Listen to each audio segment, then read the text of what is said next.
gracias a la Glossen por permitirnos, Alejandra, a mí moderar esta primera cena, esta primera evento de casos clínicos. Vamos a empezar recontando que son 10 minutos para cada presentación y 5 para preguntas. Y sin más, vamos empezando el primer caso. Habla de nefropatía IgA por proliferación extracapilar en gemelos idénticos, uso de iptacopan, a cargo de la doctora Yolanda Arce.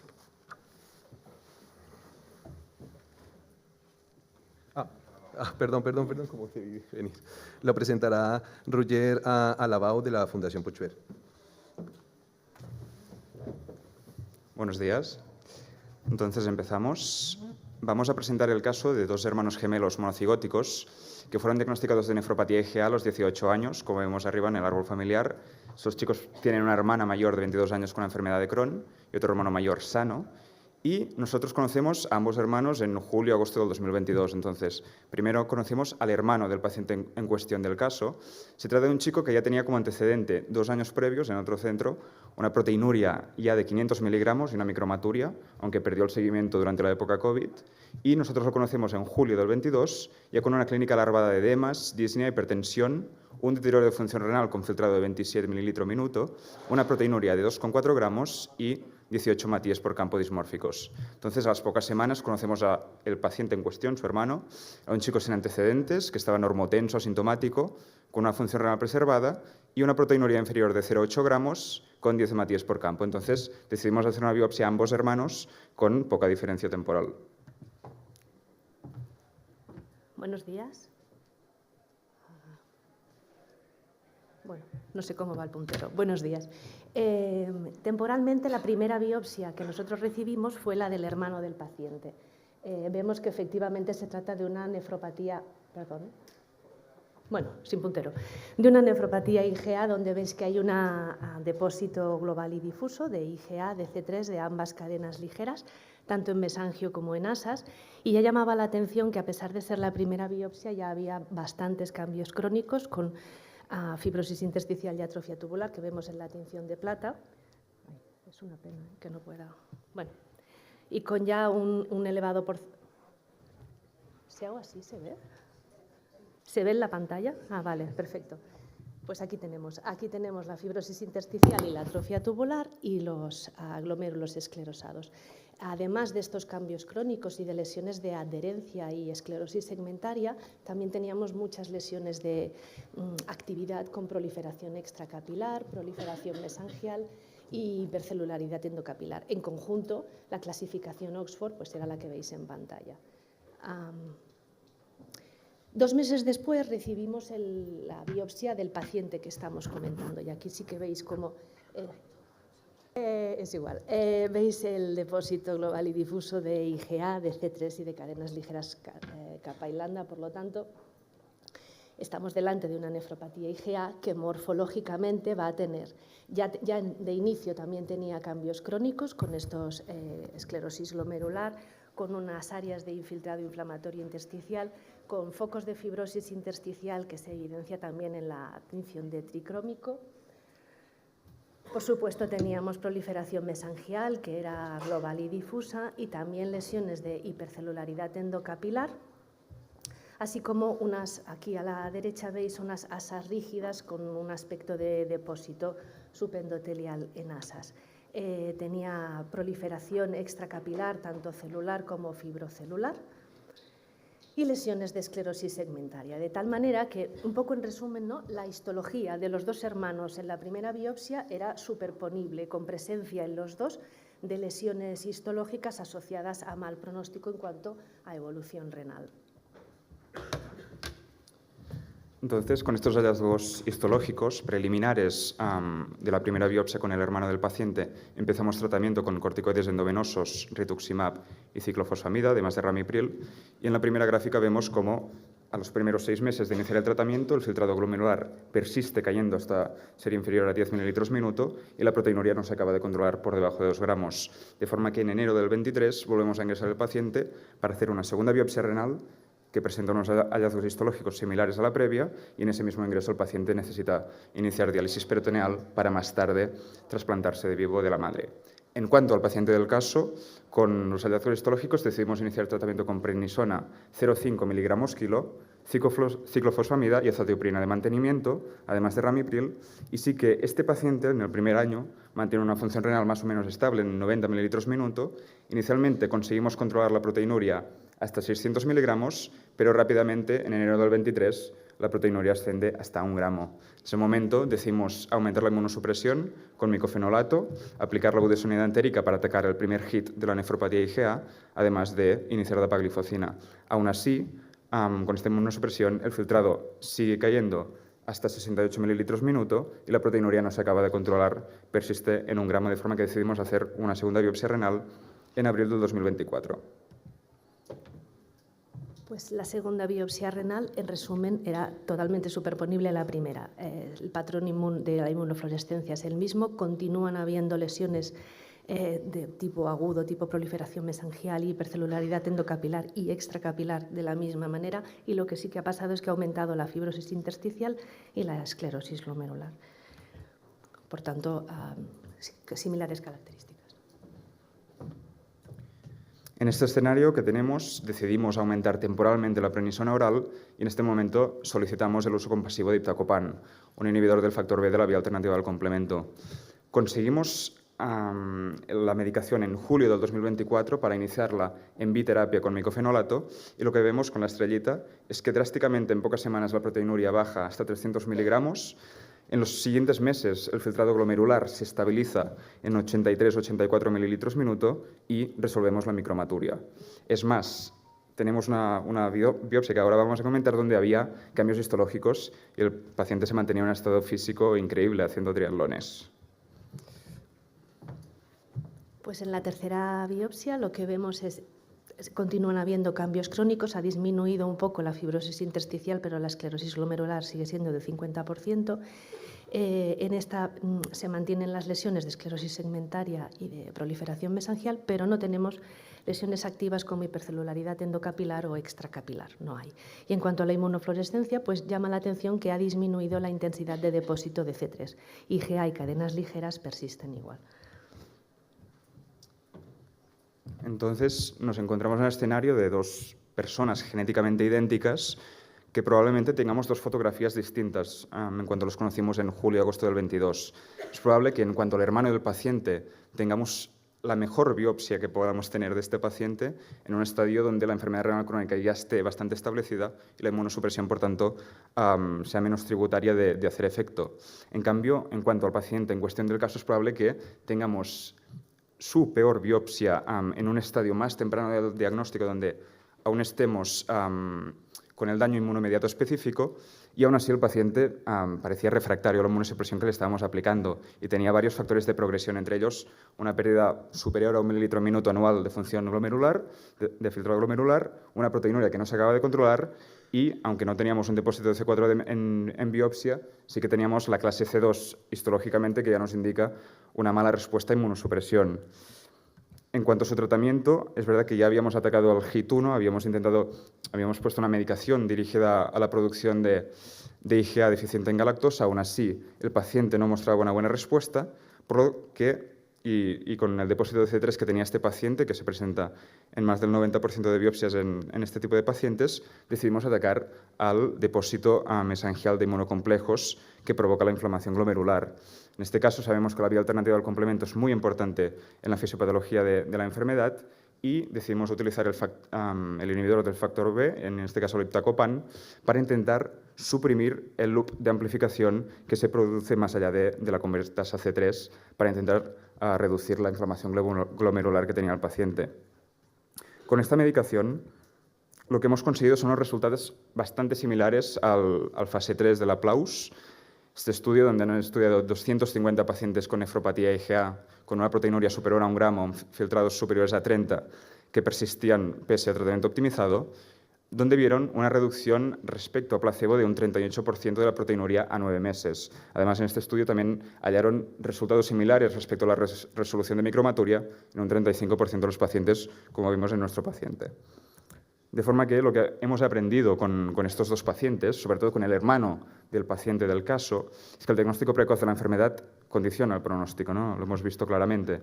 La vía alternativa al complemento juega un papel esencial en el desarrollo de esta enfermedad y desde el minuto cero ya sabemos, con las nuevas KDO, que debemos atacar paralelamente tanto a las vías patogénicas como aplicar medidas de nefroprotección clásicas y ya nuevas con el sparsentan. El objetivo de la proteinuria debe ser aún más ambicioso. En este caso hemos puesto 0, un poco atrevidos, aunque sabemos que con lesiones crónicas esto va a ser complicado. Y pensamos que el futuro debe ser dirigido a encontrar nuevos marcadores que nos indiquen qué pacientes son más tributarios de recibir un tratamiento dirigido a los diferentes HITs, o incluso de poder combinar todas las medicaciones que van apareciendo, como han dicho, con los nuevos New Englands cada mes. Y con esto todo. Muchas gracias.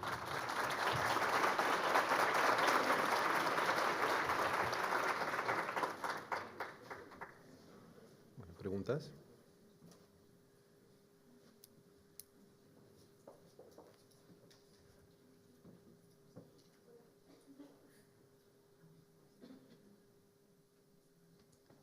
Está apagado. Ah, no, ya. Caso muy interesante. No le hicieron microscopía electrónica. Hay mucha gente que considera que cuando es IgA no le hacen, pero en este caso en particular, con tantas lesiones cicatrizales segmentarias, es muy probable que tenga otra cosa. Existen 3 mecanismos para la esclerosis glomerular en IgA segmentaria. Una de ellas es la inflamación, muy importante, que en este caso es obvio que el paciente tiene. La segunda es que se asocian con muchísima frecuencia alteraciones estructurales de la membrana basal, siendo en este caso en particular una enfermedad familiar. Yo le buscaría que no tenga además este componente, porque el pronóstico cambia. Ustedes van a manejar la parte inflamatoria con los medicamentos que aparecen cada nueva semana. Sin embargo, la capacidad de producir lesiones cicatrizales permanece, y estos pacientes tienen muchas lesiones cicatrizales que cambian su pronóstico.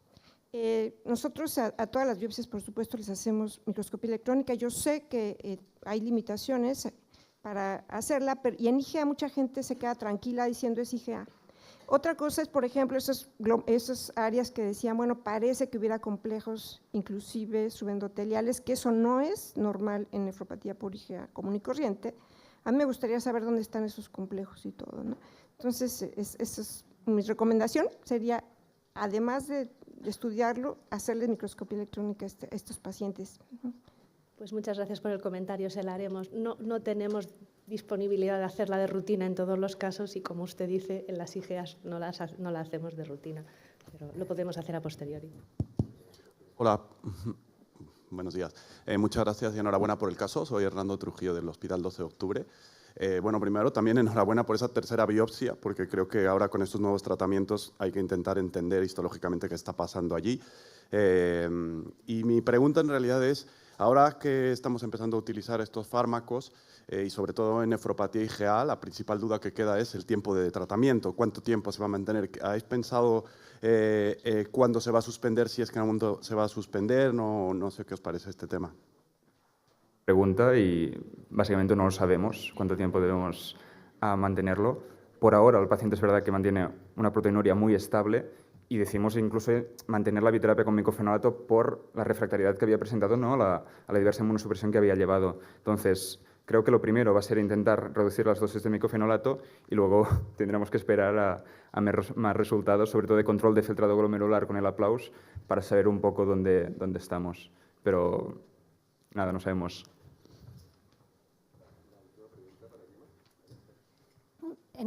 Un caso precioso, y la verdad es que me ha gustado especialmente porque en el segundo hermano, una clínica que podríamos llamar prácticamente anodina, luego te encuentras una biopsia dramática, y eso algunas veces nos lo encontramos y no sabemos muy bien a qué de las dos cosas tenemos que hacer caso, si a una proteinuria que no cumple criterios o a un porcentaje de semilunas muy importante.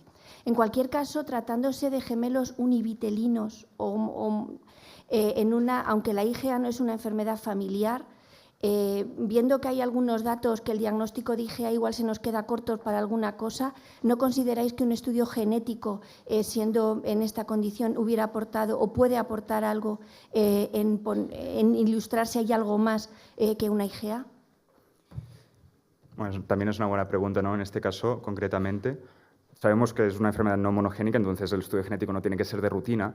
Aún así, en este paciente, al primer hermano, digamos, cuando ingresó y ya supimos que el paciente del caso tenía proteinuria, le hicimos un estudio genético, primero un panel genético que descartaba, obviamente, enfermedades monogénicas, y sí que hemos decidido hacer un exoma para intentar, sobre todo, buscar estos alelos que han sido estudiados por estudios de GWAS, de Genome-Wide Association Studies, alelos de riesgo y alelos de protección. Aún así, no estaría del todo indicado, porque estos estudios que se han hecho comparando población sana y población enferma son estudios hechos con arrays que buscan single nucleotide polymorphisms que a veces están en zonas intrónicas, de forma que aunque tengamos el exoma, en este caso, no vamos a poder decir mucho. Incluso estos estudios de GWAS no han conseguido establecer un polygenic risk score que nos pueda guiar en el tratamiento o en el manejo. Sí que en este caso, ¿no?, es un paciente que presenta muy poca clínica, pero tenemos la foto de su hermano idéntico, vemos cómo progresa, y esto es lo que nos ha ayudado a aplicar un tratamiento tan agresivo en este caso, ¿no? Porque a veces con tan poca proteinuria no te atreverías. Vale, muchas gracias. Pasamos al segundo caso, titulado Relevancia de la biopsia renal en el diagnóstico de un caso clínico de síndrome de Alport y enfermedad de Fabry con presentación atípica, presentado por Laura Sánchez, Andrea Alado, Víctor Martínez, Belén Josefa Ferri, María Alonso y Jesús Miguel de la Peña. Adelante. Bueno, pues este es el título de nuestro caso clínico, como bien han comentado. Yo soy Andrea, residente en nefrología del Hospital Clínico Universitario Virgen de la Risaca, y ella es mi compañera Laura Sánchez Godoy, del Servicio de Anatomía Patológica. Se trata de una mujer de 36 años, derivada a consultas de nefrología en 2023 por proteinuria y microhematuria. Era una paciente sin antecedentes familiares de interés, aparentemente. A nivel personal, destacaba que tenía un retraso mental grave desde el nacimiento, por lo que residía en un piso tutelado, y es por ello que no tenía contacto con el resto de sus familiares y por lo que fue un poco difícil indagar en sus antecedentes familiares. A nivel nefrourológico, pues tampoco había ningún dato clínico de interés, no había afectación sistémica, tampoco hipoacusia aparente. En cuanto a la función renal, el filtrado glomerular siempre había sido normal, y en la orina, pues en todo su histórico de sedimentos tenía una microhematuria persistente. Además, en 2019 se cuantifica una proteinuria de medio gramo, por lo que su médico de atención primaria la deriva a las consultas de medicina interna. Ya en medicina interna le inician tratamiento antiproteinúrico con arado, pero bueno, la paciente lleva un seguimiento muy errático, abandona el seguimiento, deja también el tratamiento, y cuando retoma el seguimiento, pues lo que ven es una proteinuria en progresión, por lo que reinician el arado y nos consultan, nos llaman al busca de nefrología, y bueno, pues nosotros citamos en la consulta y ya para esa primera visita solicitamos un estudio completo. Nos llega la primera visita de nefrología con una proteinuria de 3 gramos y una microhematuria como tenía habitualmente. A nivel de la analítica, pues la función renal era normal y el resto del estudio pues era todo negativo. Decidimos pues, optimizar tratamiento antiproteinúrico añadiendo ISGLT2 y solicitamos una biopsia renal. Bueno, pues buenos días. Nosotros recibimos 3 cilindros que fueron para microscopía óptica, inmunofluorescencia y electrónica. El cilindro de microscopía óptica se correspondía en su totalidad a corteza renal, en la que se contabilizaron hasta 7 glomérulos, de los cuales 3 presentaban esclerosis global y eran de localización subcapsular. En cuanto al resto de glomérulos, aquí podemos ver algunos de ellos. Se trataba de glomérulos ópticamente normales. Podemos ver que no tenemos engrosamiento de la membrana basal glomerular, no tenemos proliferación ni expansión mesangial, tampoco vemos proliferación endocapilar ni extracapilar, ni lesiones de esclerosis segmentaria.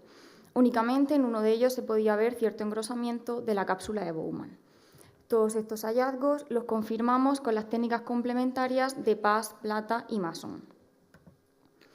En cuanto al compartimento vascular, estaba representado únicamente por una arteria en el borde del cilindro, y esta arteria pues, no mostraba alteraciones. A nivel túbulo intersticial no había fibrosis ni tampoco atrofia tubular.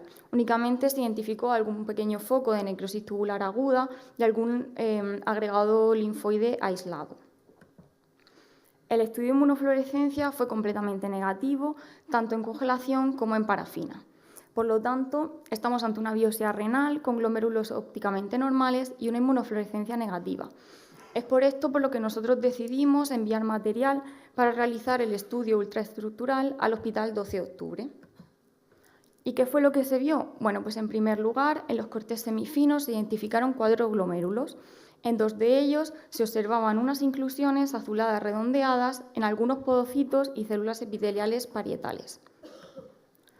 Aquí podemos ver unas imágenes de la microscopía electrónica en la que vemos unas membranas basales glomerulares de grosor disminuido. Esta imagen nos sugiere que estemos ante una enfermedad del colágeno tipo 4. Por otro lado, en los citoplasmas de algunos podocitos y de células epiteliales tubulares se identificaron estas inclusiones redondeadas, electrodensas, que presentaban algunas laminaciones concéntricas y paralelas. Estas inclusiones se pueden ver tanto en una enfermedad de Fabry como en algunos pacientes que toman ciertos tratamientos. Bueno, pues teniendo en cuenta los hallazgos en la biopsia que ha comentado Laura, nosotros evidentemente solicitamos un estudio genético que demostró pues, una variable probablemente patogénica en heterocigosis para el Alport y una variante patogénica también en heterocigosis para el Fabry. Además, pues bueno, teniendo en cuenta un poco la afectación clásica del Alport que todos conocéis, pues de forma paralela, mientras que recibíamos los resultados del estudio genético, ampliamos el estudio con una audiometría, donde también informaban de una hipoacusia neurosensorial bilateral leve y un estudio oftalmológico que fue normal. Con todos los datos clínicos, la biopsia y el estudio genético, pues establecimos el diagnóstico de un síndrome de Alport y realmente pues, todo lo que presentaba la paciente se podía justificar por este síndrome, pero no podíamos obviar los hallazgos tanto en la biopsia como en el estudio genético. Por tanto, nos planteamos si realmente esta paciente tenía una enfermedad de Fabry coexistente.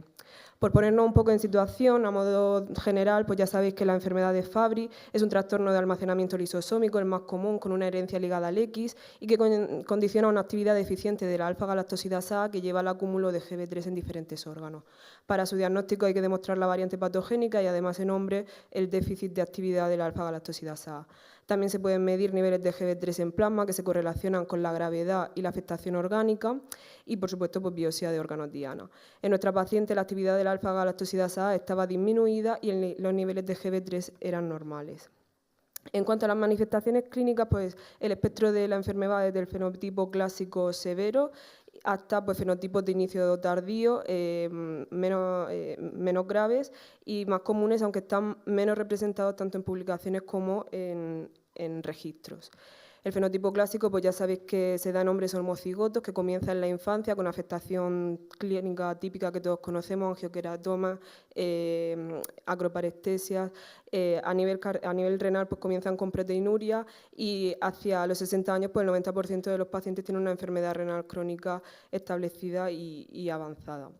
En cuanto a las mujeres heterocigotas, pues también el espectro clínico va desde asintomáticas a formas graves y esto en parte viene determinado por el fenómeno Lyon, que explica la inactivación de uno de los cromosomas X. Evidentemente, cuando el cromosoma X activado es el que porta la variante patogénica, pues la probabilidad de que expresen formas graves es mayor. En relación con las formas de inicio tardío o atípicas, son formas mucho más localizadas, normalmente afectan a un solo órgano, que suele ser el corazón, y son individuos que se encuentran asintomáticos, que inicialmente no manifiestan datos típicos del Fabry, y que posteriormente, en torno a los 60 años, la mayoría pues, presentan afectación cardíaca con hipertrofia ventricular, enfermedad valvular, lo típico de la Fabry. También a nivel renal pues, suelen presentar proteinuria sin deterioro de función renal. Esto sería la variante cardiológica y la variante renal está diagnosticada sobre todo en estudios de prevalencia que se hacen sobre población ya en diálisis y que son sujetos que inicialmente se diagnostican como glomerulonefritis crónica y que por tanto pues, están mal diagnosticados y hay un infradiagnóstico de esta variante. En cuanto al tratamiento, pues se basa en terapia de reemplazo enzimático y chaperonas. En ambos casos se ha demostrado que disminuye la gravedad de los síntomas y también enlentece la progresión tanto de la enfermedad renal como de la afectación cardíaca. Y con todo esto, pues bueno, nosotros ampliamos el estudio de afectación sistémica, derivamos a la paciente a cardiología, la pudieron estudiar con electro y con ecocardio, sí que se objetivó un PR en el límite inferior de la normalidad, la paciente rechazó continuar estudio con resonancia y con Holter. A nivel neurológico no había acroparestesia, y aunque es verdad que sí tenía un retraso mental desde el nacimiento, pues no se atribuyó al Fabry, ya que en estos pacientes el deterioro cognitivo suele aparecer en edades un poquito más avanzadas y de una forma más progresiva. Tampoco tenía afectación dermatológica. También analizamos la variante genética, que principalmente hay poco descrito, pero lo que hay es principalmente en población japonesa. Esta variante se ha relacionado con fenotipos de inicio tardío y que muestran pues, bueno, actividad enzimática de la enzima ligeramente reducida, con niveles de GB3 en plasma normales, como ocurre en nuestro caso. A nivel clínico, la afectación es fundamentalmente renal. En este caso clínico también de un paciente japonés, pues bueno, se describe que se diagnostica en torno a los 20 años de edad. El paciente inicialmente rechaza el tratamiento y 30 años después pues ven que sí que hay una progresión de la enfermedad renal, pero que no hay afectación a nivel de otros órganos. Por tanto, ellos especulan que esta es la historia natural que tiene la enfermedad cuando es por esta variante. Más recientemente está publicado este caso también de un chico de 42 años que se diagnostica de Fabry y sí que recibe tratamiento desde el inicio, y en él se ve cómo la progresión renal pues se frena completamente y mantiene una función renal estable aparentemente. Por tanto, es una variante relacionada con afectación renal prácticamente exclusiva y que responde bien a tratamiento. Bueno, pues con todos estos datos nosotros decidimos revisar la biopsia y realizamos cortes seriados hasta agotar todo el material. ¿Y qué fue lo que nos encontramos? Pues a nivel tubulointersticial y vascular no se identificaron nuevas alteraciones, pero sí que encontramos un glomérulo que no estaba representado en las secciones anteriores, en el que sí que se ve una imagen muy bonita de un podocito con el citoplasma vacuolado, que esta sí que sería la imagen histológica que esperaríamos encontrar en una enfermedad de Fabry. Pues con todo ello sí que establecimos el diagnóstico de un síndrome de Alport y una enfermedad de Fabry atípica, una variante renal. Propusimos tratamiento con fabracime, pero bueno, como ya hemos comentado, la paciente era muy reticente a cualquier tratamiento, aparte tenía fobia a las agujas, por lo que evidentemente lo rechazó. Sin embargo, en las consultas sí que vimos que aunque inicialmente con el ISGLT2 hubo un descenso de la proteinuria, pues en las últimas visitas iba en progresión y de forma paralela pues también vimos un descenso del filtrado que no se había visto hasta ese momento. Por lo que le planteamos tratamiento con migalastat vía oral y bueno, después de mucha insistencia, de abordaje también con psicología, pues la paciente ha cedido y esta misma semana ha iniciado el tratamiento. Por tanto, todavía no tenemos evolución posterior al inicio del tratamiento. Para nosotros este es un caso excepcional en nuestro servicio, por lo que quisimos indagar un poco sobre la experiencia que había publicada. Hay un caso publicado en 2011 de una mujer de 44 años que en este caso sí que tenía afectación clásica del Fabry con una actividad del alfa-galactosidasa marcadamente disminuida, que en la biopsia tenía datos subjetivos de ambas enfermedades y también el estudio genético mostró variantes patogénicas para ambas enfermedades. Además, en este caso también se demostró que una de sus hijas estaba afecta. Recientemente hay otro caso que también relaciona las dos enfermedades, pero bueno, es un chico de 44 años que como único dato clínico tenía una microhematuria familiar y en este caso sí que tenía una variante patogénica para el Alport, pero la del Fabry era de significado incierto, no tenía clínica de Fabry, la actividad de la alfa-galactosidasa era normal, no se biopsió y por tanto pues simplemente se diagnosticó de un síndrome de Alport. Y como conclusiones de nuestro caso, pues bueno, documentamos el segundo caso de enfermedad de Fabry y síndrome de Alport en un mismo paciente con confirmación histológica y genética, el primero en el que la presentación es atípica. Como hemos comentado, la variante renal de la enfermedad de Fabry está infradiagnosticada y esto podría justificar pues, que no haya más casos descritos. Y bueno, lo importante para nosotros de este caso es que pues, bueno, tanto la biopsia renal como las pruebas genéticas son fundamentales en el diagnóstico de nefropatía hereditaria, sobre todo cuando la presentación clínica es atípica y no es posible identificar un patrón familiar. Muchas gracias.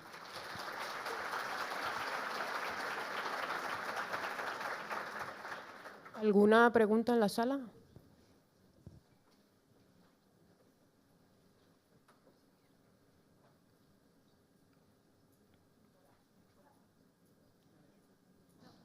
¿Tengo que apretar algo? No. No, bueno, la verdad es que enhorabuena por el caso, a mí me ha gustado muchísimo y lo tenéis súper bien estudiado porque además os ha cuadrado, ¿no? Los hallazgos histológicos con el estudio genético y bueno, la revisión es perfecta y a mí me ha encantado. Enhorabuena. Yo la pregunta la quería hacer, evidentemente no se lo voy a preguntar a la ponente residente de anatomía patológica, yo soy patóloga, perdón, a la residente de anatomía patológica porque entiendo que ella no ha hecho el estudio de microscopía electrónica, pero yo no sé si los patólogos que os dedicáis y que tenéis experiencia con microscopía electrónica, yo quería preguntar a Marina, no sé si está por aquí, si os ha pasado alguna vez que encontráis este tipo de inclusiones que sugieren o que serían diagnósticas de enfermedad de Fabry, las típicas que has descrito muy bien. A mí me ha pasado en algún caso que lo encuentro de forma muy focal y aislada y luego no hemos encontrado ni alteración. Bueno, tuve un caso antiguo que no se detectó ninguna alteración genética, ni el paciente estaba con tratamiento con colchicina o con alguno de estos fármacos que pueden producir estas inclusiones y luego ¿qué haces, no, cuando te encuentras con esta situación o si alguna vez os encontráis con este tipo de lesiones que luego no encajan con un patrón clínico como os ha cuadrado a vosotros tan perfectamente? ¿No? O la doctora Carmen Ávila, si quiere, no sé, responder. A mí sí que me ha pasado alguna vez y te quedas como un poco, si estoy viendo lesiones que no son realmente o sí, o qué experiencia tenéis con esto. Perdón, solo por alusiones del caso, antes de… En este caso, yo reporté las inclusiones, pero eran muy aisladas. Ellos hicieron el estudio genético, me comunicaron los resultados del estudio genético, revisamos otra vez la ultraestructura y entonces ya las encontramos de forma mucho más numerosa. Pero a mí tampoco me convencía, me parecía demasiada coincidencia que las dos estuvieran en la misma biopsia y de hecho yo las puse descriptivas en la descripción, ni siquiera en el diagnóstico, diciendo que había que descartar correlación, etcétera, etcétera. Perdón. Al contrario. Perdón.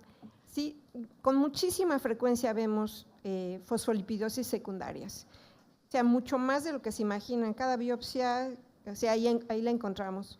Y la vimos muchísimo, por ejemplo, ahora con el COVID, pacientes que se automedicaron con hidroxicloroquina, pretendiendo prevenir la infección y que no tenían una medicación por el médico, o sea, no estaban recibiendo tratamiento.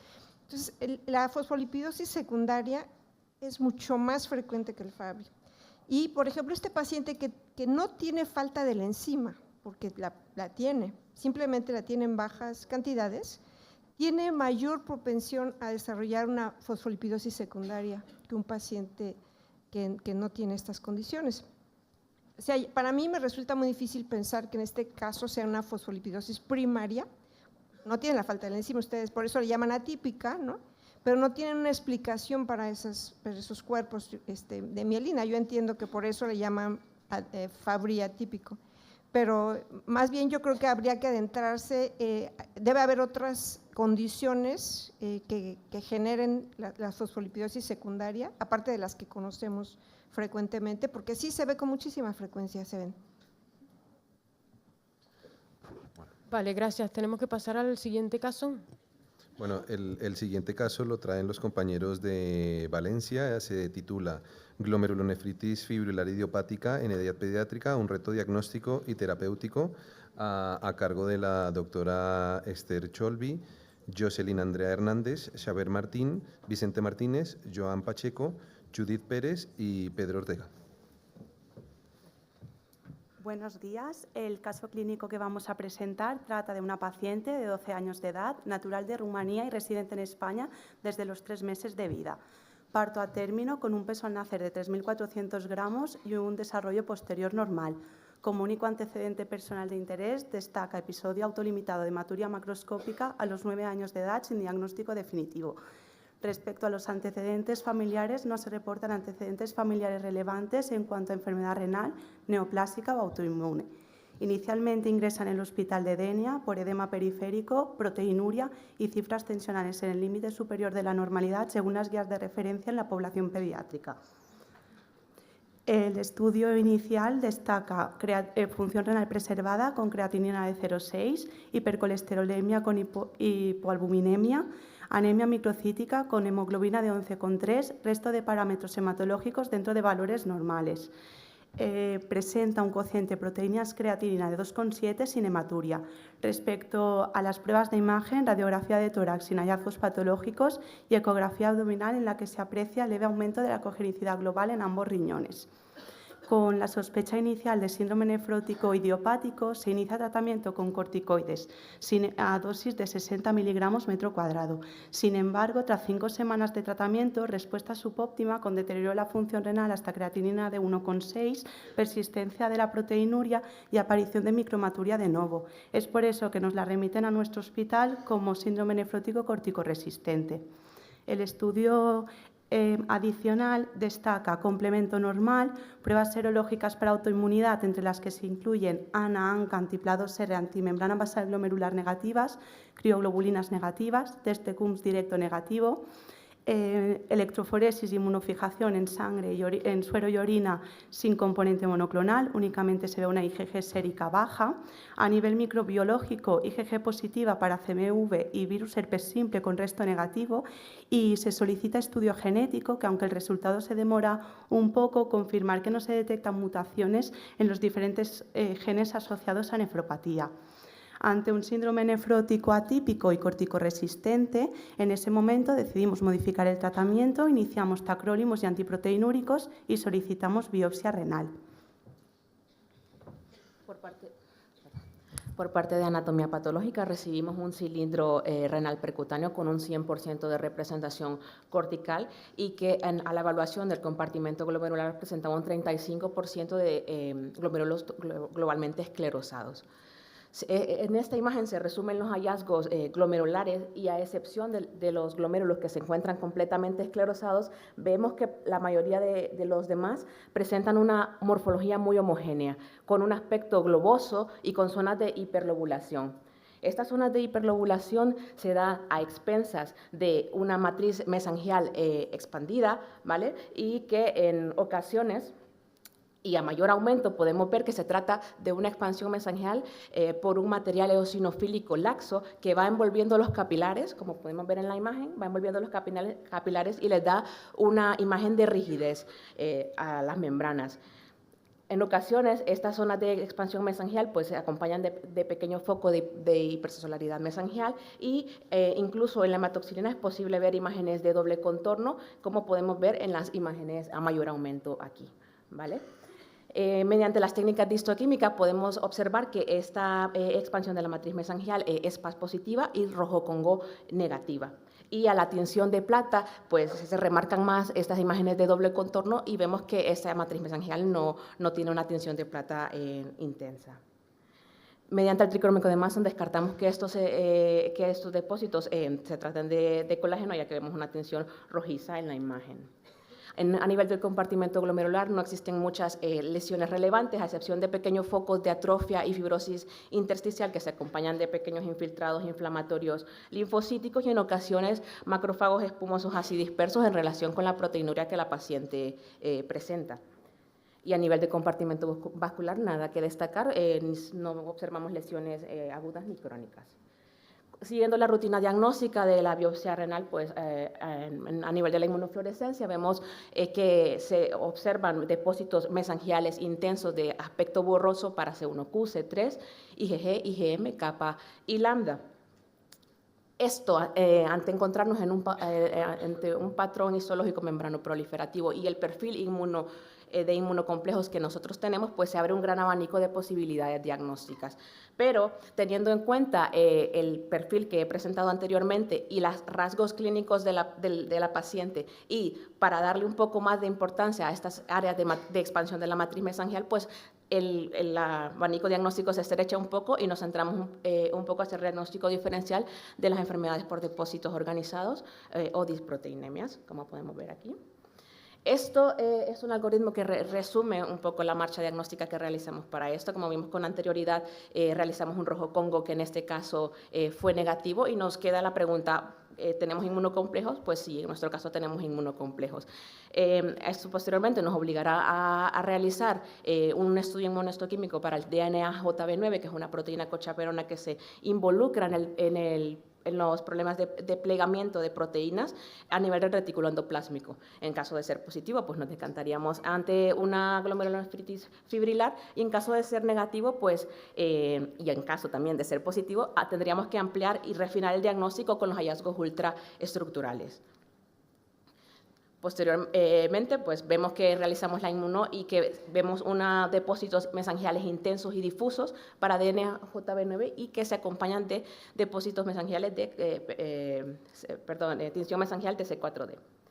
A nivel ultraestructural podemos ver que estas zonas de expansión mesangial y engrosamientos de membranas se corresponden a depósitos electrón densos que, si nos vamos a un poco más de aumento, se tratan de estructuras fibrilares que se disponen de forma dispersa y aleatoria y que no superan los 25 nanómetros de tamaño. Ante todos estos hallazgos, pues el diagnóstico concluyente es una glomerulopatía fibrilar con un patrón membrano proliferativo con un 35% de esclerosis global, fibrosis y atrofia tubular leves, y este es nuestro diagnóstico. Con el diagnóstico anatomopatológico y tras descartar causas secundarias, diagnosticamos a la paciente de una glomerulopatía fibrilar idiopática. Dado que no existe una terapia específica eficaz y ante la buena evolución de nuestra paciente con resolución de la microhematuria, significativa reducción de la proteinuria, presentando en el momento actual un cociente albúmina-creatinina de 130, con normalización de la albúmina y del perfil lipídico, así como mejoría progresiva de la función renal, presentando en últimos controles creatinina en torno a 0,8-0,9, se decide mantener el tratamiento establecido con antiproteinúricos, tacrolimus y corticoides en pauta descendente a la espera de ver evolución. Comentar unas pequeñas pinceladas acerca de la glomerulonefritis fibrilar. Es una entidad muy poco frecuente en adultos y aún más rara en niños, con escasos casos descritos en la literatura. De ahí nuestro interés en plantear el caso. De hecho, es el primer diagnóstico de glomerulonefritis fibrilar en edad pediátrica que realizamos en el Hospital La Fe. Suele predominar en la sexta década de vida en pacientes de raza caucásica. Puede ser secundaria, bien a malignidad, autoinmunidad, gamapatía monoclonal o infecciones, o bien idiopática cuando encontremos un trastorno subyacente. En cuanto a las manifestaciones clínicas, al igual que nuestra paciente, puede presentarse con proteinuria, hematuria, deterioro de la función renal, puede haber hipertensión también. El diagnóstico de confirmación solo se puede realizar mediante biopsia y siempre es importante descartar causas secundarias. Destacar que la relación temporal es variable, es decir, puede preceder, ser concomitante o seguir al diagnóstico durante muchos años, por lo que va a ser imprescindible realizar una monitorización continua. Para terminar, hablar un poco del tratamiento. Como hemos comentado anteriormente, no existe ninguna terapia específica eficaz. Tenemos medidas generales que están destinadas a reducir la proteinuria, controlar la tensión arterial y enlentecer la progresión de la enfermedad renal. Parece claro que en las causas secundarias sí que debemos tratar el trastorno subyacente, pero no está tan claro qué hacer con los casos idiopáticos. En los adultos se propone que si la función renal está preservada y la proteinuria es en rango subnefrótico, el manejo inicial podría ser conservador, y si existe deterioro de la función renal, hay proteinuria en rango nefrótico, evoluciona mal, con el tratamiento conservador estaría indicado la terapia inmunosupresora.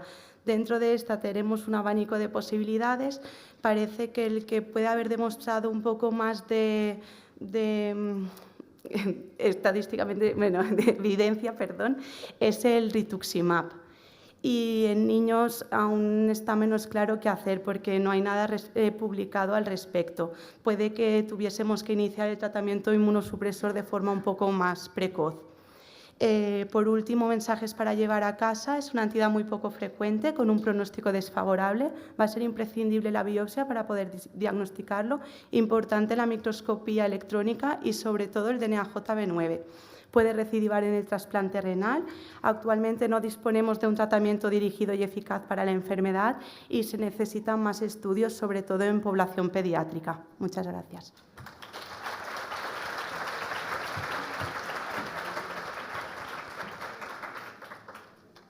¿Preguntas en la sala? La doctora Ávila.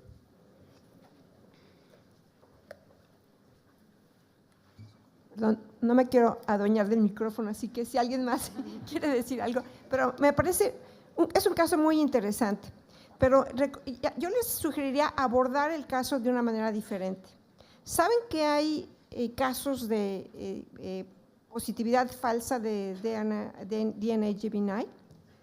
Sí, hay casos reportados de positividad falsa. Algo que me llama la atención, cuando ustedes ven la fluorescencia, esta no es la fluorescencia característica de la fibrilar.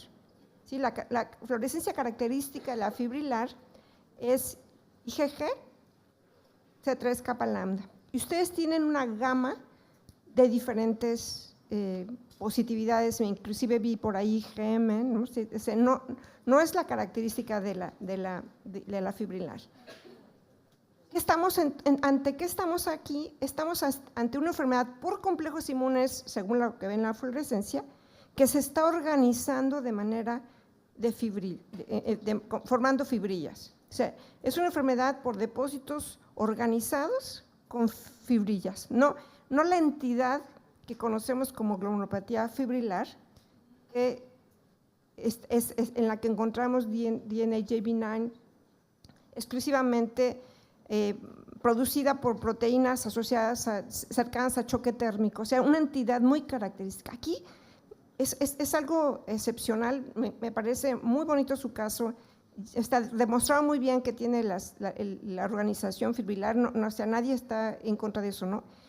Lo que le estoy diciendo es que esta no es una glomurulopatía fibrilar desde el punto de vista de las características. ¿Qué recomendaría hacer en este caso?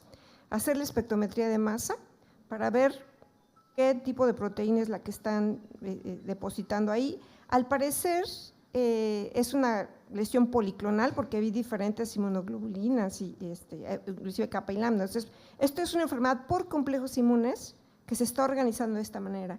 Y ponerlo de esta manera también podría ayudar al clínico a decidir cómo va a tratar a este paciente. Le estamos llamando idiopática en este momento porque no sabemos qué está produciendo estos complejos inmunes. Entonces, estudiar al paciente desde un punto de vista de qué podría estar produciendo enfermedad por complejos inmunes, descartar completamente una enfermedad autoinmune, descartar alguna posibilidad infecciosa. En la época de COVID, inclusive nosotros publicamos un caso de una fibrilar que se desarrolló posterior a la vacuna de Pfizer. O sea, hay muchísimos estímulos que pueden llevarle a producir una enfermedad por complejos inmunes que se puede organizar formando fibrillas, pero yo lo primero que haría es, estoy seguro que ese es DNA JB9 porque la fluorescencia se ve de otra manera, ¿no? Y con otro patrón totalmente, ¿no? Adelante. Bueno, por alusiones un poco. Yo soy Xavi del Infantil de la Fe y por contestar y desde la clínica, ¿no? Es un caso que la verdad nos ha quitado bastante el sueño porque es como que se hicieron dos cosas regular y ha salido una cosa bien y eso nos desconcierta y por darle importancia a lo que acabábamos de hablar, no era un síndrome nefrótico idiopático, pero se trató como ello. Nosotros le pusimos tacrolimus cuando, si hubiéramos tenido la fibrilar, a lo mejor le hubiéramos puesto rituximab y en el momento de tener que hacer eso, va y la niña remite, ¿no? Entonces, la verdad es que no nos sentimos confortables tampoco con el diagnóstico, por eso lo traemos aquí. Pero bueno, tenemos la mosca y encima el pronóstico es horroroso en estas enfermedades y en esta niña ha sido muy bueno. Entonces sí, tenemos en mente que pudiera ser otra cosa, lo cual nos tranquiliza pero también nos incomoda, ¿no? Seguimos, las enfermedades monoclonales en la época de los niños son muy poquitas. Le hicimos todo el estudio que no estamos acostumbrados a hacer, pero nos ha ayudado a nuestros compañeros de adultos y es todo negativo, pero la verdad es que monoclonales no son muy habituales. Y bueno, afortunadamente la niña, pues mira, de hacer dos cosas así un poquito regular, la niña ha ido bien.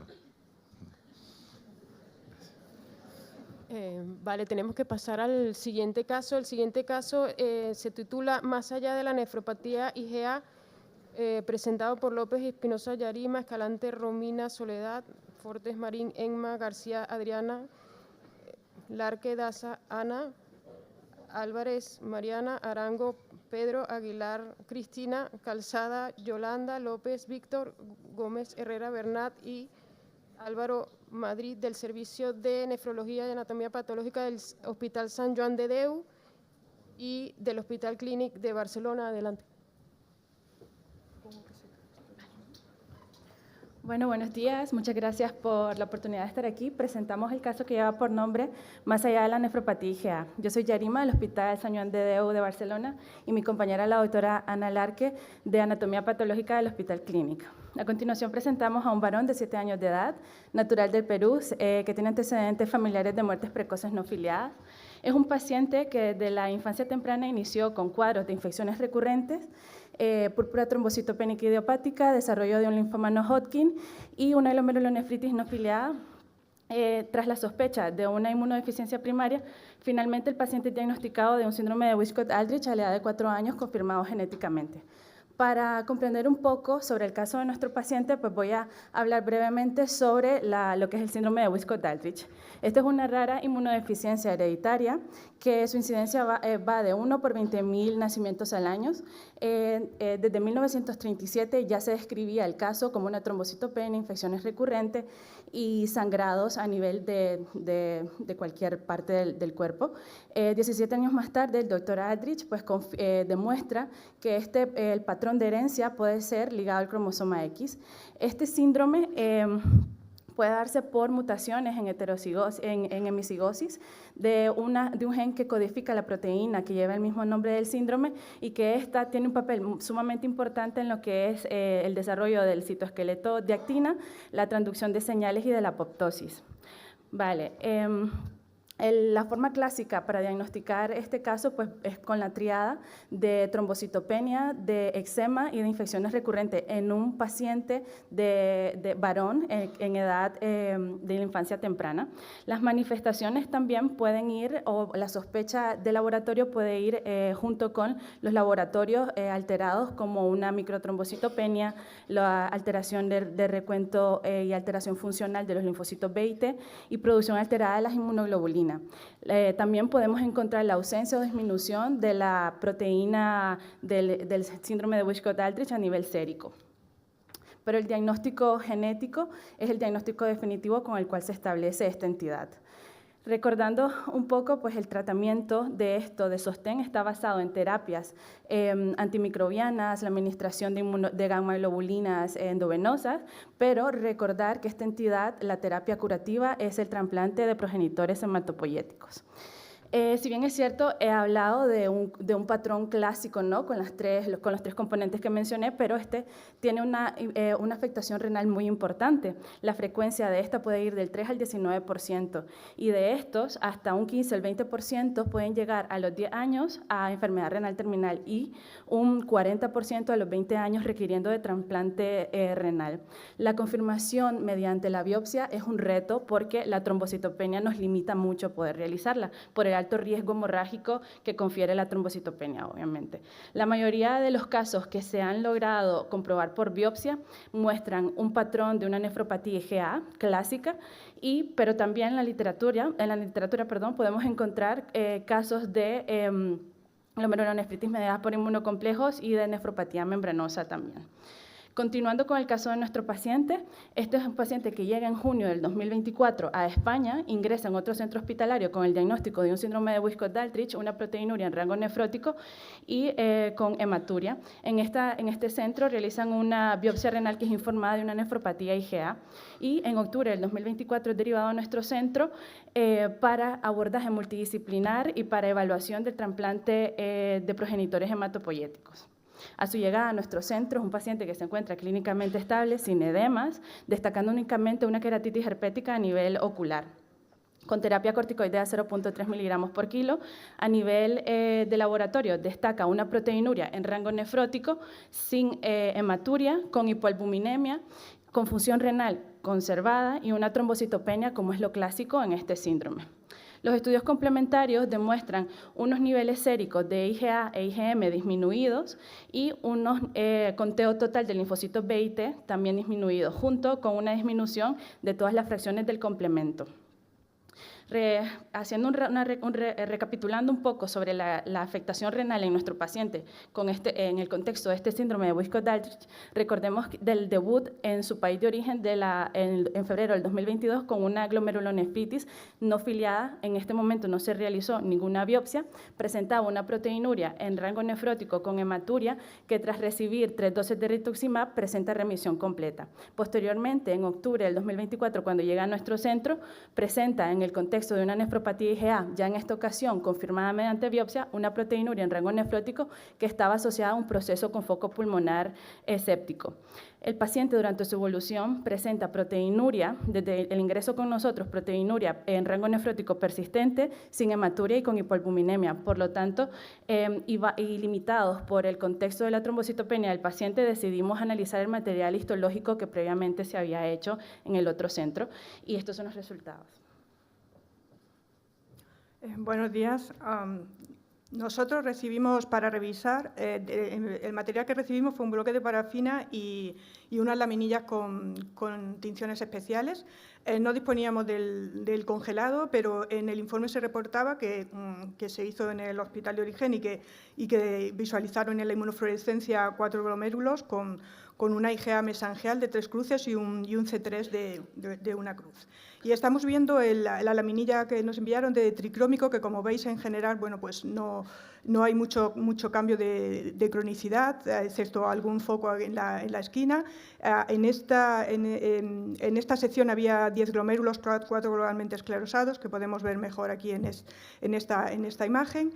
Nosotros hicimos una sección con una tinción nuestra propia de PAS. Como veis aquí creció un poquito la biopsia, aquí ya teníamos 17 glomérulos, 6 globalmente esclerosados y bueno, como podéis ver, no había un infiltrado inflamatorio significativo a nivel intersticial y la patología se centra sobre todo en los glomérulos, que prácticamente todos ellos presentaban un aspecto parecido como el que estamos viendo aquí. Si os fijáis, lo que domina es una expansión mesangial con hipercelularidad en el mesangio, pero también si nos fijamos en las membranas, estas membranas están engrosadas y vemos imágenes de dobles contornos. Aquí muestro otro glomérulo, que si os fijáis hay una lesión un poco más crónica, pero volvemos a ver esa expansión mesangial con hipercelularidad y esas membranas alteradas. Pongo esta plata, perdón, porque está hiperteñida, pero es lo que tenemos. Es para que os fijéis que en algunas zonas se ve esa microvacuolización, ¿no? que normalmente a veces vemos, ¿no? en las membranosas y que las solemos identificar como de depósitos subepiteliales que están ya intamembranosos. Y esta otra plata, en las esquinas podemos ver algunas imágenes del contorno. Sé que no es muy buena la tinción, pero es que no tenemos otra. Repetimos las inmunoglobulinas en parafina con la tinción de proteasas y tenemos que, efectivamente, tenemos una IgA que es positiva granular, pero a diferencia de lo que solemos ver, digamos, en la nefropatía IgA clásica, aunque sí que se ven algunos depósitos se ven depósitos en el mesangio, sobre todo aquí los depósitos los tenemos a nivel de las membranas que nos las marcan, ¿no? Y la podemos ver mejor en esta C4D en parafina, ¿no? Que nos mostraba una tinción difusa en todos los glomérulos, mostrando este patrón, ¿no? Aquí se ve claramente, ¿no? Que los depósitos pues los tenemos sobre todo en la membrana, es un depósito granular fino en muchas de esas zonas, ¿no? Y en otros más gruesos, ¿no? que reflejan pues probablemente que estamos viendo unos depósitos subepiteliales y subendoteliales, ¿no? Con lo cual lo que estamos viendo es una glomerulonefritis proliferativa con este patrón mesangio capilar, mediada por inmunocomplejos, ¿no? Con un predominio de IgA pues en el contexto del síndrome de Wiskott-Aldrich. Con lo cual lo que los hallazgos nos muestran, ¿no? Es que aquí hay un compromiso inmunológico difuso, ¿no? con una afectación extensa en los capilares glomerulares. Con este reporte histopatológico y teniendo una perspectiva aislada de una nefropatía IgA, que si hubiera sido clásicamente, nos hubiéramos planteado la intensificación del tratamiento inmunosupresor con las opciones terapéuticas de ciclofosfamida, rituximab, micofenolato. Sin embargo, era el contexto de un paciente con una inmunodeficiencia severa, en el que brindarle más inmunosupresión suponía un riesgo, además del la infección activa a nivel ocular herpética que tenía el paciente. Esto nos hizo desestimar todas estas opciones terapéuticas, por lo cual únicamente hicimos una intensificación del tratamiento corticoideo a 1 miligramo por kilo. Recordando siempre que el tratamiento curativo definitivo, y siempre teniendo esto bajo la mira, ¿no?, que el trasplante de progenitores hematopoyéticos es la terapia curativa en el síndrome de Wiskott-Aldrich, principalmente con afectación renal también.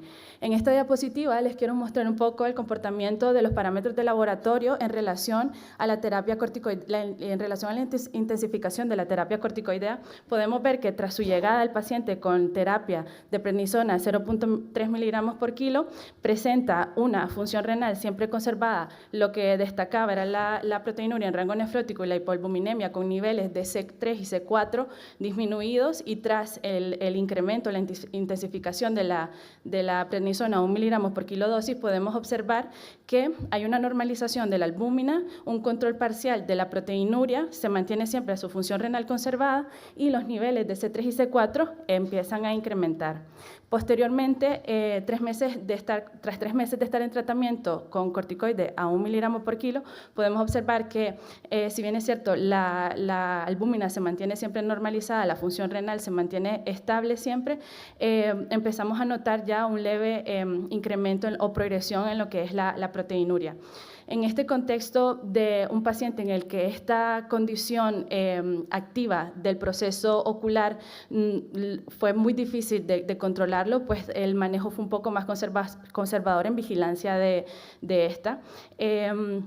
A nivel actual, el paciente se encuentra en espera de regresar a Perú a solicitud por un problema logístico familiar para plantearse un futuro receptor de trasplante de progenitores hematopoyéticos. El proceso infectológico, como lo mencioné, sigue activo. Además, se encontraba en enero, previo a su regreso a Perú, con una PCR positiva que anteriormente no estaba en el humor acuoso para virus de varicela zoster, que está en tratamiento, y a nivel renal, que posteriormente les mostraré en las siguientes diapositivas, pues persistía con la proteinuria en rangos moderados, en rangos nefróticos, permaneciéndose poco controlada.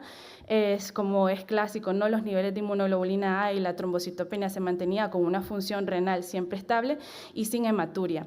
Recordemos que esta es una entidad grave que le confiere a nuestros pacientes muchas limitaciones. Tanto es de suma importancia establecer un diagnóstico histológico y clínico que nos puedan orientar y individualizar las terapias y las opciones que podamos ofrecerle a estos pacientes. Recordemos siempre que la afectación renal puede presentarse y es frecuente en los casos de Wiskott-Aldrich, que existen pocos casos demostrados por biopsias, que estamos muy limitados por la misma trombocitopenia, que la respuesta que podamos tener por la deficiencia que presenta o la desregulación del sistema inmunitario, pues le confiere una inadecuada eliminación de estos inmunocomplejos, además de un sistema reticuloendotelial alterado que le confiere un mayor riesgo de infecciones y de poder también eliminar todos estos inmunocomplejos. El consumo sérico a nivel de todas las fracciones del complemento y los depósitos observados de C3 y de C4D nos pueden orientar una activación crónica de las vías del complemento, tanto clásica como la alternativa, y recordar siempre que una vez pues, nos establecíamos o nos planteábamos el resto de opciones terapéuticas, siempre y cuando la condición del paciente pues, nos lo permitiera. Muchas gracias.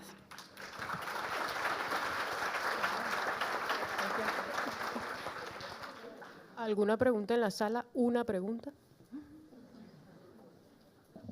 Bueno, daros la enhorabuena por el caso, que me parece espectacular. Y bueno, las preguntas van enfocadas siempre a lo mismo, ¿no? Si le habíais hecho el electrónico y si pensáis que esta enfermedad o estos depósitos IgA pudieran estar más relacionados con una glomerulonefritis relacionada con infección y no tanto con una IgA.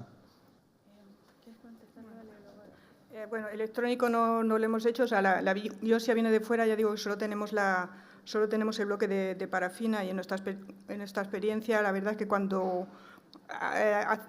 ponemos esto para electrónico, normalmente solemos perder toda la biopsia y no siempre tenemos buenos resultados, pero bueno, es una opción. Y con respecto a la asociación con infecciones, efectivamente, estos pacientes se ha observado en el estudio de los que han sido diagnosticados mediante biopsia y los que no se han podido diagnosticar mediante biopsia, se ha confirmado que tienen el mismo mecanismo de déficit de la galactosidación de la inmunoglobulina A como mecanismo principal de producción de esta inmunoglobulina y con un sistema reticuloendotelial deficiente. Entonces, en condiciones de infección, pues se presenta de esta forma. Entonces, efectivamente está relacionada, pero también hay otros mecanismos inmunopatológicos mediados también por las células inmunitarias, por esta desregulación que hay de las células T efectoras, de las reguladoras y de una disfunción de los linfocitos B. Entonces, se da esta disfunción que todo en conjunto pues, propicia el componente y la expresión clínica amplia y el fenotipo amplio de estos pacientes. Gracias. Una pregunta, ¿le hicieron todo el panel de inmunofluorescencia o solo repitieron la IgA? No repetimos el complemento, pero sí repetimos las inmunoglobulinas. ¿Y fueron negativas? Sí, lo que destacaba era la IgA, sí. Ok, sí. Y yo también estaría de acuerdo en que la microscopía electrónica aquí es indispensable para ver si es una IgA posinfecciosa, ¿no? Porque el patrón de depósitos en la fluorescencia es periférico, ¿no? Sí. Bueno, damos paso al siguiente caso. Se titula glomerulopatía membranosa con depósitos de IgG-kappa enmascarados, a cargo de María da Silva, Bruno Ardaya, Laura Rico, Silvia Santana, Carlos Martínez, Francisco Díaz, del servicio del Hospital Juan Ramón Jiménez de Huelva y del Hospital Gregorio Marañón. Buenos días, mi nombre es María da Silva, yo soy residente de nefrología que conjunto con Bruno Ardaya, residente de anatomía patológica, vamos a presentar el siguiente caso clínico. Se trata de un varón de 50 años de edad con antecedentes patológicos de asma bronquial extrínseco, así como poliposis nasosinusal, el cual ingresa en nuestro servicio de nefrología en octubre del 2021 como un síndrome nefrótico a estudio.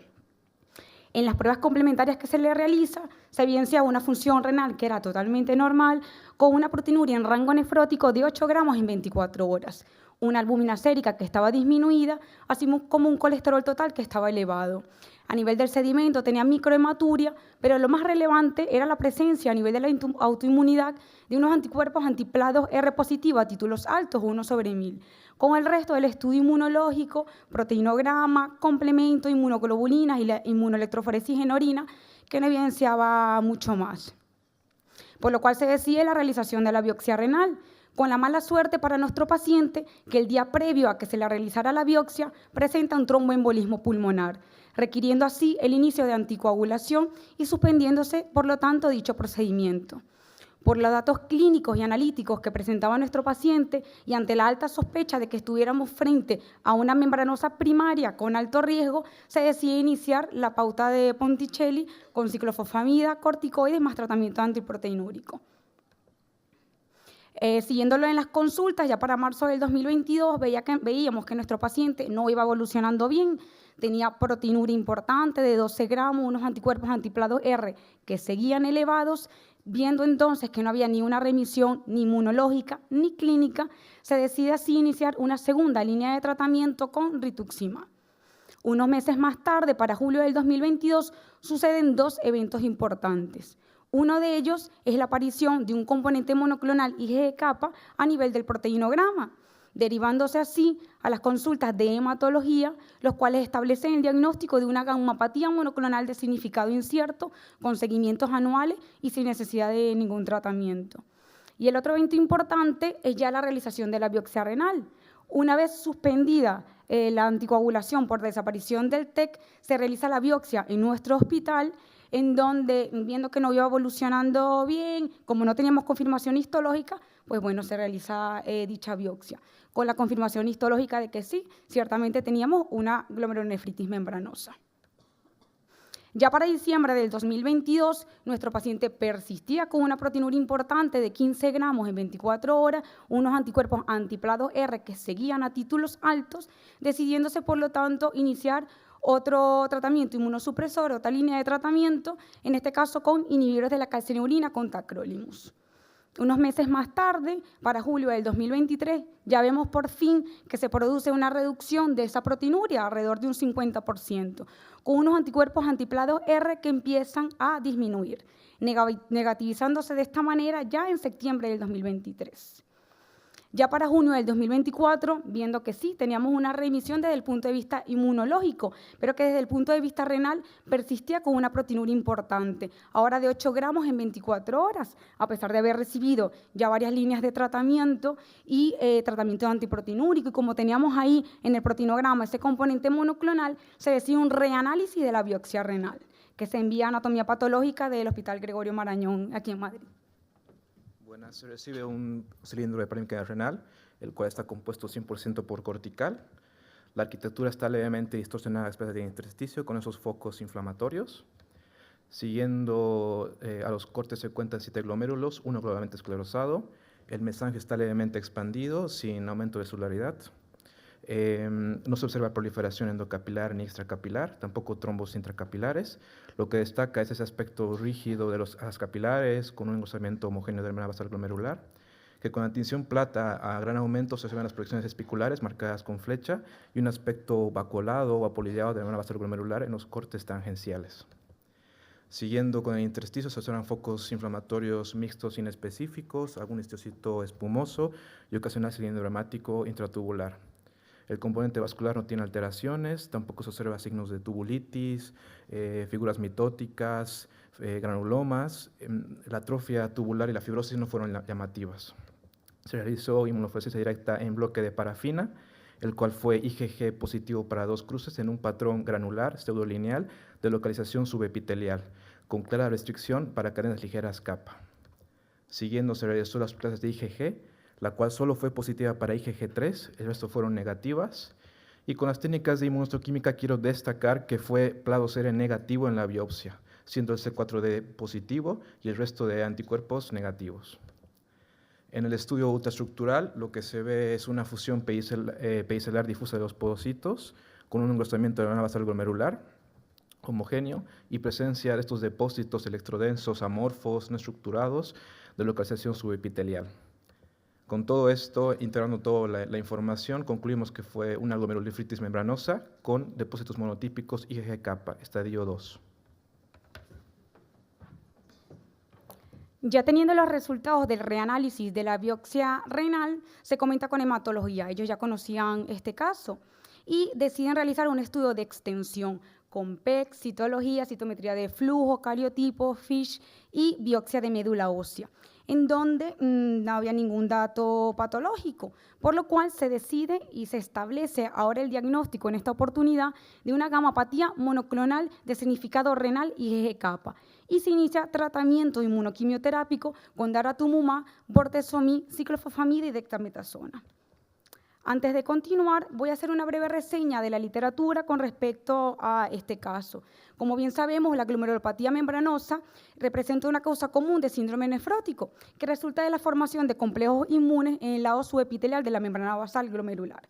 Por lo general, estos depósitos tienden a ser politípicos de inmunoglobulina y en casos muy poco frecuentes son depósitos monotípicos.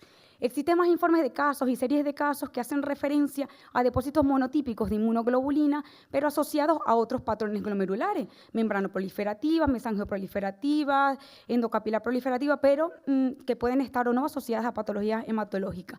Pero existen muy pocos informes de casos y series de casos que hagan referencia a una membranosa con depósitos monotípicos de inmunoglobulina, y la importancia clínica de dichos depósitos aún debe profundizarse en mayor medida. En cuanto a la revisión bibliográfica, hay muy pocos artículos descritos. Este artículo que voy a comentar es de los pocos que conseguí, que hace referencia a un análisis retrospectivo de 28 casos que tenían una membranosa con depósitos monoclonales de IgG, en donde el especial objetivo de este artículo, de este estudio, era demostrar o valorar la relación que podría haber con una patología hematológica. El énfasis principal que hicieron en este artículo era la negatividad de los anticuerpos antiplados R a nivel histológico, la positividad para una subclase de IgG, siendo la más frecuente la IgG1 hasta la IgG3, dejando la IgG4 más frecuentemente para la membranosa primaria, y la inmunofluorescencia. en donde no había ningún cambio de la inmunofluorescencia convencional con la parafina. ¿Y por qué hago especial énfasis en esto? Porque hay otros artículos que hacen referencia a las membranosas con depósitos monoclonales de IgG capa enmascarado, que si bien es cierto, en mi caso, lo pongo en el título, en interrogantes, no es nuestro paciente, porque en el nuestro, desde el punto de vista morfológico, es algo similar, pero desde el punto de vista demográfico, analíticamente, clínicamente y desde el punto de vista de relación de un trastorno hematológico, no son similares. Además de que en el nuestro no había ese desenmascaramiento de la inmunoglobulina o de los depósitos en este caso. Por lo tanto, y ya para finalizar el caso clínico, tenemos que para diciembre del 2024 nuestro paciente había recibido 6 ciclos de tratamiento inmunoquimioterápico. Ya además se presentó en el Comité de Tumores para la realización de un TASPE, un trasplante autólogo de células madres hematopoyéticas, donde se ha aceptado, todavía no se ha realizado, y en el momento actual, hace unas 2 semanas que vimos al paciente, presenta una muy buena evolución desde el punto de vista renal, con una proteinuria que está por debajo de 1 gramo, con unos anticuerpos antiplados R que siguen negativos, y desde el punto de vista hematológico tiene una muy buena respuesta parcial. Por lo cual, y ya para finalizar, tenemos que la nefropatía membranosa con depósitos monoclonales es un patrón raro de lesión glomerular. Y aunque la mayoría de los casos carecen de una causa reconocible, debemos pensar de que podamos tener un trastorno hematológico. La importancia aquí de que cuando tengamos un patrón membranoso, se haga un especial énfasis en buscar la presencia de inmunoglobulinas monoclonales. Se necesitan más estudios que profundicen los mecanismos fisiopatológicos por los cuales se presenta esta rara afectación glomerular. Por lo cual, finalizando ya, ¿cómo interpretaríamos la presencia de estos anticuerpos antiplados R en la sangre? ¿Como un epifenómeno o como una causalidad? Muchas gracias.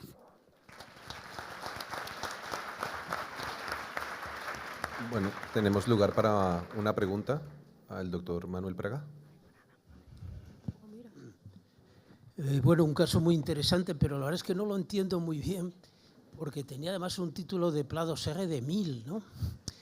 Y me pareció entender que le tratasteis con Ponticelli, que no respondió, le pusisteis rituximab y después tacrolimus, ¿no? O sea, empezasteis un poco por lo agresivo, y después, pero ahí hizo una remisión, ¿o lo entendí yo mal? O sea, el paciente sí, comenzamos en principio por la pauta de Ponticelli, porque bueno, el hombre había hecho un tromboembolismo pulmonar, era un paciente de alto riesgo, no lo pudimos biopsiar, se pensó que era una membranosa primaria por la presencia de los anticuerpos antiplados R, que si bien cierto estaban a título alto, viendo que no respondía después de haber finalizado ya la pauta de Ponticelli, se le coloca la segunda línea de tratamiento con rituximab. Con la rituximab tampoco se da con título alto, se da con una proteinuria de 15 gramos y ahí es cuando se indica tratamiento con tacrolimus, ya a ver si respondía o no. Y viendo que como no tenía una muy buena respuesta, es verdad que en la biopsia de nuestro hospital únicamente comentaban que había una membranosa, pero nunca nos comentaron la presencia de los depósitos. Entonces se hace reanálisis en Madrid y en Madrid es donde nos comentan la presencia de dichos depósitos. Y es cuando se habla con hematología y se trata con inmunoquimioterapia, con el bortezomib, dexametasona, y con eso es que realmente la proteinuria responde. Pero, es decir, con tacrolimus, rituximab, Ponticelli no hizo remisión. No hizo remisión desde el punto de vista clínico. Es verdad que desde el punto de vista inmunológico los anticuerpos sí negativizaron. Los antiplados R. Los antiplados R, perdón, sí negativizaron. Entonces, eso sí, ya. Es verdad que un poco, no sabe... Y la tinción, la inmunofluorescencia para plados R fue negativa en tejido y fue en la primera biopsia, cuando tenía los antiplados R positivos. Claro, es que en la membranosa puedes tener antiplados R depositados en el tejido con anticuerpos circulantes negativos, pero lo contrario es muy raro, ¿no? Y es que aparte entonces, se hizo en además inmunoquímica repetisteis varias veces los antiplados R circulantes y eran positivos. Y seguían dando positivo. Y a meses o incluso un año después de evolución seguían dando positivo. Con rituximab, con la pauta de Ponticelli, con todo, seguían dando... Una cosa muy extraña. De todas maneras, me gustaría comentar esto sí, yo había leído casos de estos de membranosas con IgG capa, ¿no? Y es un tema muy interesante porque no está integrado eso en la clasificación de la clínica Mayo, ¿no? Y además, bueno, esto de la coexistencia con esos antiplados R es muy sorprendente porque se asume que cuando hay plados R ya no tienes que pensar en otra cosa, que es una membranosa relacionada con plados R y no existen otras vías patogénicas. O sea que es un caso realmente provocativo. Y yo es verdad que estuve buscando unos artículos que hacían referencia a eso, a lo desde el punto de vista en sangre, que había anticuerpos antiplados R que eran positivos y en 19 pacientes en la biopsia en negativo, en la inmunofluorescencia, pero luego cuando se hicieron en la inmunohistoquímica dieron positivo, pero es que en nuestro caso también en la inmunohistoquímica dieron negativo los antiplados R. Entonces... Sí, es un caso para pensar. Aquí yo creo que hay varias cosas importantes. La interpretación, al final, es una interpretación. Habitualmente las plados R positivas, además que hay un porcentaje pequeño, muy pequeño en alguna publicación, de plados R en sangre positivo con plados R en histología negativo, pero son habitualmente IgG4 o IgG1. Aquí tenemos una diferente y yo no sé pensar, como ocurre en otras glomerulonefritis asociadas a alguna alteración inmune, como puede ser en el lupus, que hay plados R positivo, no sé si interpretar aquí el plados R como secundaria a la propia gamapatía o como un epifenómeno, específicamente porque además desde el punto de vista clínico el anticuerpo desapareció y el síndrome nefrótico continuaba. Son interpretaciones al final. Por ahí va mi pregunta, un caso muy peculiar e interesante, la verdad es que tampoco lo acabo de entender, como dice el doctor Praga. ¿Por qué técnicas se miran a los antiplados R? Es verdad que los antiplados R solo se hicieron por la inmunofluorescencia, no se hicieron por ELISA. Ese es el motivo. O sea, yo te digo yo que no he visto ningún caso con un título de 1000, ¿era el inicial? ¿O 100, perdón? No, 1000, eran 1000, 1 sobre 1000. ELISA es una membranosa antiplados R primaria, seguro. Lo que pasa es que con la inmunofluorescencia, si es lo que explica Fran, se describieron casos de nefritis, por ejemplo, pacientes con lupus, que tenían un plados R positivo, pero por inmunofluorescencia. Al hacerlo por ELISA eran títulos siempre inferior a 20 que no se consideraban de valor terapéutico. Entonces yo creo que es un poco la interpretación del plados R en suero. Es de los pocos biomarcadores que tenemos en nefrología, yo creo, bastante robustos y es muy importante saber la técnica por la que lo Es que en mi hospital en ELISA no lo están realizando, se realiza solo por inmunofluorescencia. Claro, si se hace por ELISA es mucho más fiable, el seguimiento de los pacientes. Bueno, muchas gracias. Pasamos al siguiente tema, último del bloque, titulado glomerulonefritis extracapilar PR3 asociada a pembrolizumab, un caso infrecuente presentado por Verónica Pelebe, Andrés Herrero, Hilda Villafuente, Laya Adalid, Lorena Castillo, Lisette Pulido, Ramón Font, Mercedes Prats, Antoni Raventós y Julia Garro del Servicio de Nefrología y Servicio de Anatomía Patológica del Hospital Joan 23 de Tarragona. Adelante. Hola, buenas. Yo soy Verónica Polové, soy residente de nefrología en el Hospital Juan 23 de Tarragona y junto con mi compañera Laya Adalid vamos a presentar un caso infrecuente de glomerulonefritis extracapilar PR3 asociada al pembrolizumab. Se trata de un varón de 53 años que es exfumador y exconsumidor de tóxicos más de 5 años, tiene una hipertensión arterial en tratamiento y en mayo 2023 fue diagnosticado de un carcinoma escamoso estadio 4 por afectación pulmonar bilateral, motivo por el cual recibe el primer ciclo de quimioterapia con pembrolizumab, paclitaxel y carboplatino y a los 10 días ingresa en el hospital por un cuadro diarreico asociado a hipotensión, fiebre, pancitopenia y también se objetivaba un empeoramiento de la función renal partiendo de una función renal previa estrictamente normal. Del examen físico al ingreso destacaban lesiones purpúricas en los miembros inferiores, resto siendo anodino. En cuanto a las pruebas complementarias realizadas durante el ingreso, se objetivó una lesión renal aguda AKIN3 asociada a proteinuria no nefrótica y a microhematuria sin dismorfias. El examen de autoinmunidad mostró anticuerpos anti-PR3 positivos en un título de 96 y la ecografía renal fue normal. Por el empeoramiento progresivo de la función renal hasta creatininas de 7,5, se inicia la terapia renal sustitutiva con hemodiálisis y se realiza la biopsia renal. Bueno, en la biopsia renal se obtiene un cilindro constituido por cortical con un promedio de 25 glomérulos por sección histológica. De estos 25 glomérulos, 17 mostraban una glomerulonefritis proliferativa necrotizante, algunos de ellos con la presencia de leucocitos neutrófilos, y también se identificaba la presencia de semilunas celulares. Estas semilunas se ponían de manifiesto especialmente con la tinción de plata, donde, si comparamos con un glomérulo más preservado a la derecha, vemos que el glomérulo de la izquierda presenta una semiluna que afecta de manera casi concéntrica el ovillo glomerular. En el intersticio destacaban edema y un denso infiltrado inflamatorio, y ya en esta imagen podemos ver en ambos extremos de la imagen signos de daño tubular agudo. Dicho infiltrado inflamatorio estaba constituido predominantemente por linfocitos y células plasmáticas, si bien también se identificaban leucocitos neutrófilos y ocasionalmente eosinófilos. Puntualmente, esta inflamación invadía el espacio entre las células que recubren la membrana basal tubular, dando lugar a fenómenos de tubulitis.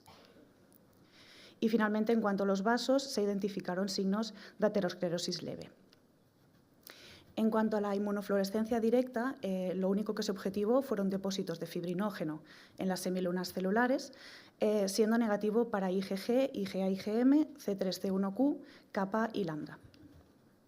Con todos estos hallazgos, el diagnóstico fue de glomerulonefritis extracapilar de tipo pauci-inmune, con semilunas celulares afectando el 68% de los glomérulos, lo que sería una fase crescéntica en la clasificación de las glomerulonefritis asociadas a ANCA, y una nefritis tubulointersticial aguda. Al tener el diagnóstico definitivo, tras retirada del pembrolizumab, se inicia el tratamiento con bolos de metilprednisolonas 500 miligramos al día, 3 días, seguida de pauta oral de corticoterapia miligramo kilo al día, más recibió 2 dosis de rituximab a un intervalo de 15 días. Tras el inicio del tratamiento, el paciente presenta una buena evolución clínica y a nivel renal se observó una mejoría progresiva sin alteraciones iónicas ni gasométricas. Por eso, tras 5 días de diálisis, se decide retirada del catéter sin requerimiento de la misma y el paciente se va de alta en control estricto en consultas externas de nefrología. Solo pasadas 2 semanas de la última dosis de rituximab, el paciente reingresa por neutropenia febril, siendo diagnosticado de espondilodicitis dorsal, que respondió favorablemente al antibiótico. Durante el seguimiento en consultas externas en el primer año, se observó disminución progresiva de los anticuerpos anti-PR3 hasta negativizarse. Y al final del primer año, como actualmente, el paciente presenta buen estado general, manteniendo una función renal normal, con creatininas en torno a 1,3, sin proteinuria ni microhematuria y los anticuerpos anti-PR3 negativos. Del tratamiento de mantenimiento está recibiendo corticoterapia sin rituximab. A nivel oncológico no presentó evidencia de recidivas.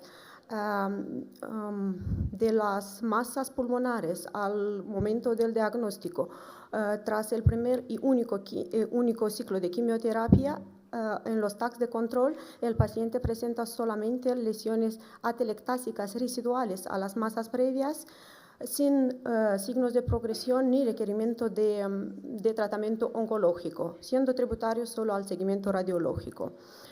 Y en cuanto a los inhibidores del checkpoint, como todos ya sabemos, constituyen un grupo inmunoterápico más relevante del ámbito oncológico. Estos anticuerpos monoclonales dirigidos a las proteínas, así llamadas frenadoras del sistema inmune, que están presentes en la superficie de las células T, células presentadoras de antígeno y ciertas células tumorales, al inhibir dichos receptores, quitan los frenos del sistema inmune, lo que permite una sobreactivación del sistema inmune con un ataque más efectivo de las células sanas, de las células tumorales.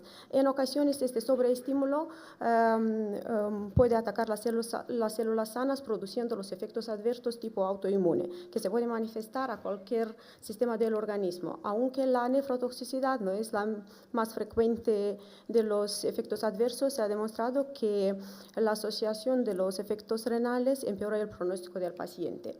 A nivel renal, el efecto adverso autoinmune más frecuente es la lesión renal aguda, que en la mayoría de los casos está secundaria a la nefropatía tubulointersticial, siendo las glomerulopatías menos frecuentes, aunque en los últimos años han aumentado los casos reportados de patología glomerular secundaria a los inhibidores del checkpoint.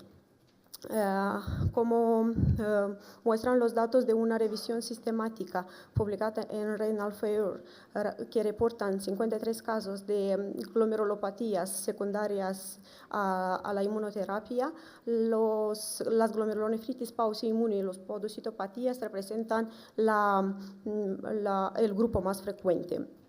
En cuanto a las vasculitis asociadas a la inmunoterapia, de los 28 casos identificados por el Registro Internacional Inmunocáncer, solo 7 de ellos tienen afectación renal y 1 de ellos tienen ANCA positivos.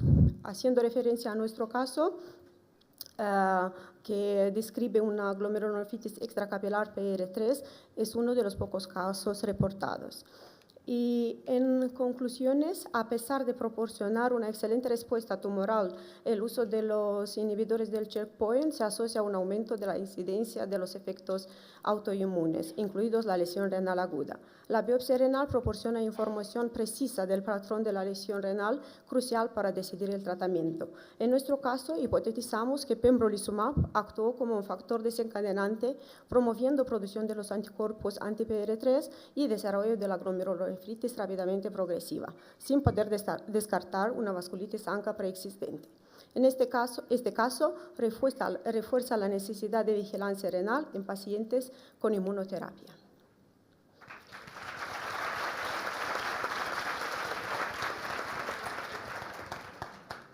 ¿Alguna pregunta en la sala? ¿Qué tal? Soy Teresa Cabero de Nefrología el 12 de octubre. Bueno, yo creo que en las conclusiones hacéis una reflexión importante y es que probablemente sería una vasculitis que ya tenía el paciente y que con el pembro pues se ha explotado, ¿no? De hecho, sorprende bastante la impresionante respuesta oncológica que tiene a un ciclo de tratamiento, que igual hay parte de las lesiones eran de la vasculitis, y sobre todo por las vasculitis asociadas a fármacos o son ANCA negativas o son MPO, que lo de PR3 ya lo apuntáis también, que es bastante infrecuente. Gracias por un comentario. Sí, muy buena. La pregunta va un poco en lo que comenta Teresa. El tratamiento de mantenimiento lo suspendisteis, o sea que le habéis dejado con corticoides. Solo con corticoides, sí. Siendo una PR3, ¿no pensáis que hay un riesgo, aunque lo asociéis ahí, dejáis una puerta abierta al final de vuestro comentario de sería una vasculitis previa o no? Lo digo por la recidiva en estos casos. Se ha dejado del tratamiento de mantenimiento, ha seguido solamente con corticoterapia por presentar buena evolución desde punto renal, sin proteinuria, sin nuevos episodios de vasculitis en general y con buena respuesta al tratamiento inicial. Entonces, la pregunta es sobre todo porque dejáis algo de inmunosupresión, que son los corticoides. Sí, pero sí, no sé por qué la idea sería más suspender los corticoides y dejar otro tipo de terapia. Sí, está con una dosis baja ahora de corticoterapia con tendencia a disminuirlo y a suspenderla, pero para vigilancia.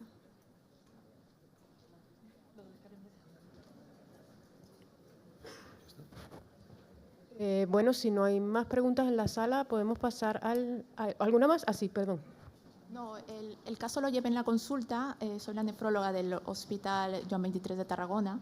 Realmente es muy sorprendente, como se comentó, la respuesta a nivel pulmonar, la recuperación con un solo ciclo de pembrolizumab. De hecho, lo comenté con la oncóloga para ver si había tenido algún caso similar. Me dijo que eso es muy poco frecuente, pero que podría ocurrir. Y por otro lado, tenemos un marcador muy importante, que es el PR3, que lo tenemos continuamente en seguimiento y que a la actualidad se encuentra negativo. Exactamente, ha pasado 1 año y medio, los niveles de linfocitos los linfocitos B que vamos midiendo y son normales, o sea, recuperado después de la dosis de inducción que tuvo con rituximab. La prednisona está en dosis de 2.5 miligramos con idea de suspenderlo y seguirlo vigilando estrechamente. Nos queda la duda de que exista esta vasculitis preexistente.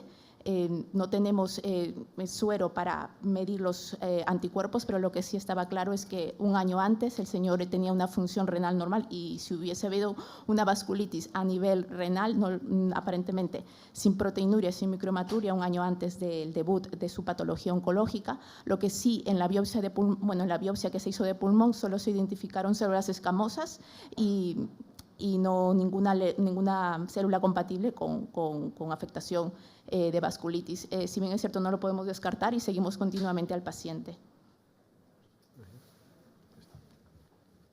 Una última pregunta. Sí, en la misma línea de lo que decía Enrique, es decir, que hay cosas en este caso que van en contra de que sea una vasculitis relacionada con fármacos, que no tiene una doble positividad de ANCA, que es algo habitual, aunque sí es verdad que los niveles esos de PR3 son muy altos, pero en la misma línea que dice Enrique, habrá que plantear un buen tratamiento de mantenimiento para este enfermo, a lo mejor con rituximab para evitar recidivas, ¿no?